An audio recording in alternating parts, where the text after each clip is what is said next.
નમસ્કાર દર્શક મિત્રો, તહેલકા ન્યૂઝમાં હું મેઘા અગ્રવાલ આપનું હાર્દિક સ્વાગત કરું છું. આપ જોઈ રહ્યા છો.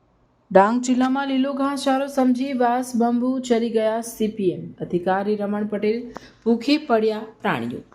ડાંગની વાસ બાંબુના ગોડાઉન વાંસદા તાલુકાના નવતાડ અને ચારણવાડા ખાતે ગાર્ડન બનાવી દેવાયા. ડાંગ જિલ્લાના હરિયાળા જંગલો પર કાપણીનું કાવતરું.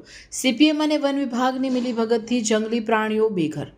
ડાંગ જિલ્લો હરતા ભરતા વાસ અને ઘન જંગલોથી સમૃદ્ધ હોવા છતાં જંગલોની બેરહેમ કાપણીના કારણે પરિસ્થિતિ ગંભીર બની રહી છે. સીપીએમ દ્વારા અનેક મંડળીઓ બનાવી મોટા ગજાના નેતાઓના સગા સંબંધી તથા વન વિભાગમાં ફરજ બજાવી ચૂકેલા વય નિવૃત્ત અધિકારીઓની સીધી સંડોવણી સાથે ડાંગના જંગલોમાં ખુલ્લેઆમ કટિંગ અને જંગલ સફાઈના નામે વિનાશ હાથ ધરવામાં આવી રહ્યો હોવાના ગંભીર આરોપો સામે આવી રહ્યા છે.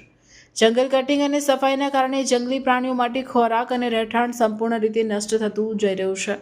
પરિણામે દીપડા જેવા જંગલી પ્રાણીઓ પોતાનું કુદરતી નિવાસસ્થાન છોડીને જાહેર રસ્તાઓ અને માનવ વસાહતોમાં ઉતરવા મજબૂર બન્યા છે, જેના કારણે માનવ જીવન પર સીધો ખતરો ઊભો થયો છે. ડાંગ જિલ્લામાં દિવસે ને દિવસે દીપડાના દેખાવ વધતા જઈ રહ્યા છે અને લોકો ભયના માહોલમાં જીવવા મજબૂર બન્યા છે. આ સમગ્ર પરિસ્થિતિ પાછળ સીપીએમની મંડળિયા રાજકીય આશ્રય અને વન વિભાગની મૌન સંમતિ જવાબદાર હોવાનો ગંભીર આક્ષેપ સ્થાનિકો કરી રહ્યા છે. જંગલ બચાવવાની જવાબદારી ધરાવતા અધિકારીઓ જો જંગલ વિનાશમાં ભાગીદાર બને તો ડાંગના કુદરતી સંપત્તિનું ભવિષ્ય શું રહેશે, એવો સવાલ આજે ઉઠી રહ્યો છે.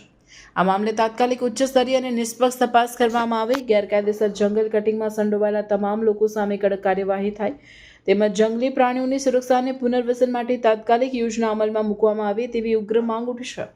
જો સમયસર પગલાં નહીં લેવાય તો તેની સંપૂર્ણ જવાબદારી વન વિભાગના સંડોવાયેલા રાજકીય તત્વો અને જિલ્લા વહીવટી તંત્ર ઉપર રહેશે. હું સવારે 9:15 વાગે આહવાથી ચીકટ એકેડમી જતો હતો. એ સમયમાં આહવા શિવઘાટ પાસે અચાનક દીપડોએ હુમલો કરતા પાછળના ભાગમાં ઈજા થઈ છે.